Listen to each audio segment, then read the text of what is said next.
soft abuse of manipulations that we don't even notice. In this video, we will talk about those manipulations that are often invisible and unnoticed, but they impact our lives, and often a soft manipulator may be right beside us. Due to the influence of this manipulator, you will make decisions that you might not want to, for example, or act out of guilt, not understanding where that guilt comes from. When your feelings change, that is when you seem to be doing nothing wrong to anyone, but still feel guilty. When you want to make one decision, but end up making another because someone wishes you well, it is likely that soft manipulators are operating nearby in your environment. Soft manipulators are often close people who indeed wish us well and want the best for us. And often this can be accompanied by phrases like, "But I love you and want the best for you." And by such phrases, you can determine that someone nearby is indeed trying to suggest how you can live better. And often soft manipulators take a subordinate position,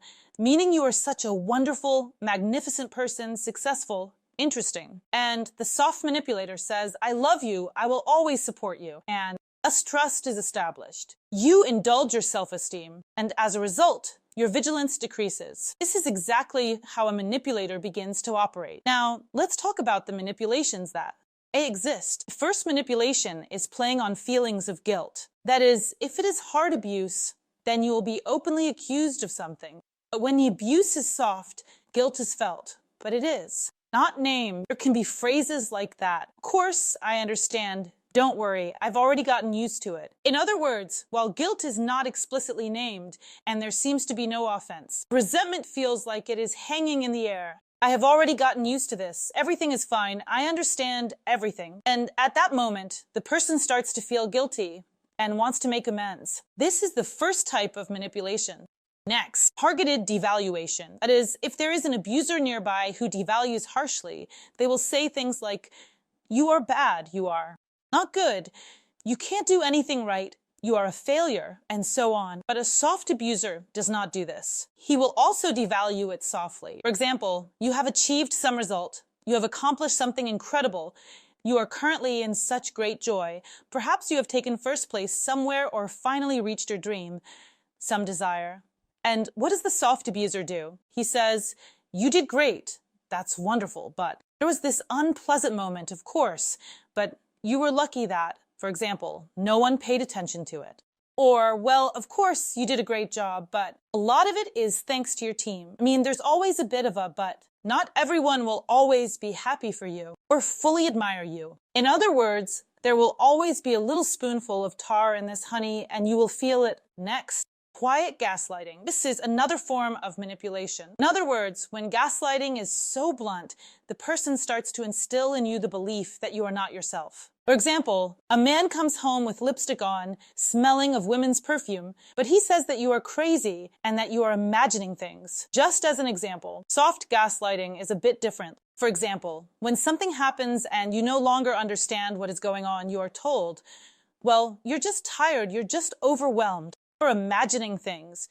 In other words, what is gaslighting? Gaslighting is when a person starts to think that something is wrong with them. It feels like the person is slowly going insane. So soft gaslighting can really harm a person. A person starts to think, maybe I really am tired and perceived everything incorrectly, misunderstood everything, acted the wrong way, did things wrong, and so on. Next, the following manipulation is the request without a request. That is, when we are asked directly, we have the option to refuse. Whether we want to do it or not, the person makes an independent decision. However, a request without a request, for example, might sound like, "Oh, I'm so tired, I really need some support," meaning they're not explicitly asking for help, but are hinting that assistance is needed. Or, for instance, "If only I had that phone," or "If I had this or that."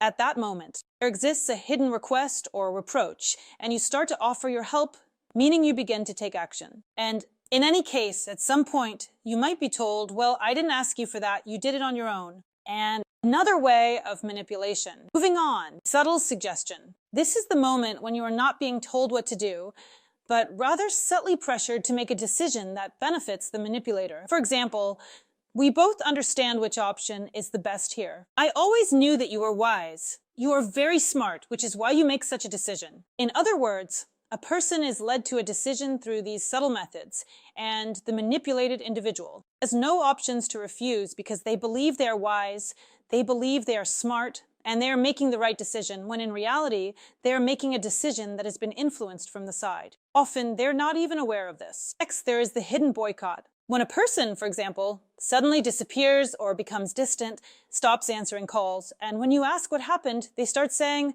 no, everything is fine, I'm just busy at work, but you feel that something is not right. You feel a chill, as if this guy, man, friend, girlfriend, anyone, or relatives can behave this way, and you may, again, start to experience a negative feeling inside, realizing that something is off.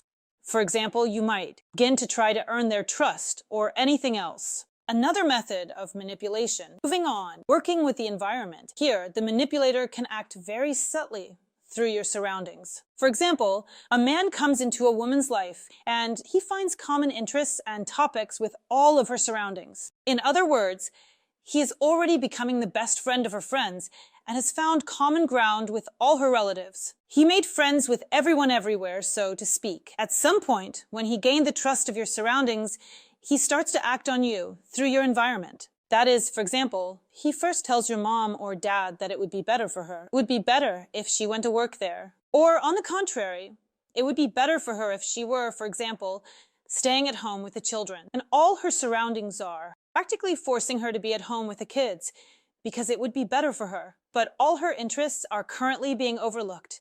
In other words, the manipulator is acting carefully, working with her environment. So now let's talk about how to get rid of such subtle manipulation. The first thing is to establish personal boundaries. Understand what is acceptable to you and is not. An important indicator is when you are not doing anything bad, nothing objectionable, nothing like that. Let's say, out of control, but you, for example, feel guilty, you want to make amends, you make a decision that you wouldn't want to make, you start living as if it's not your life, but one dictated from the outside. All these feelings are an indication that there is a manipulator nearby. They start to control your life. So if you are experiencing all of this, it means you are learning to set personal boundaries. Understand what is acceptable for you, and what is not. Next, ask questions. The ability to ask questions can quickly bring a manipulator to their senses. For example, why are you telling me this? Or, do you need help? For example, when a manipulator is trying to get something from you and is being evasive and you ask the question,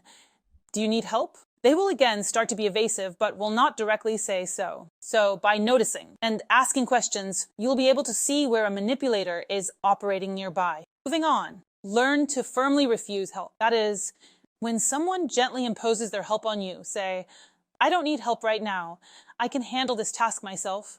I want to do it myself. Similarly, learn to decline help. If you don't feel like it right now, if you don't have the resources, if you don't have the desire to do something, but you start acting out of guilt, then you have the right to refuse to help, because helping should come from a different state, from a state of fullness, from a state of wanting to help. But when you start to do something from a negative state, when you are essentially coerced, gently coerced, then it is all manipulation. Notice them and learn to recognize and understand the state from which you are acting. Moving on, keep your self-esteem under control. Often, a manipulator easily ingratiates themselves into your trust. They start by giving compliments, saying nice things, or doing something good for you. You begin to feel indebted and start doing more for the person than they did for you. In other words, they initially gain your trust, shower you with pleasant words, help you once, and now you feel like you constantly owe them. So, when someone flatters you, one phrase about how you don't like to intrude, and put everything in its place. In other words, the person will understand that there is no room for your actions here. That's all for this video. It was me, Elisa Vardanskaya. I hope for your likes and subscriptions. Please write in the comments what you would like to discuss in my new videos. Don't forget to hit the bell icon, and goodbye everyone.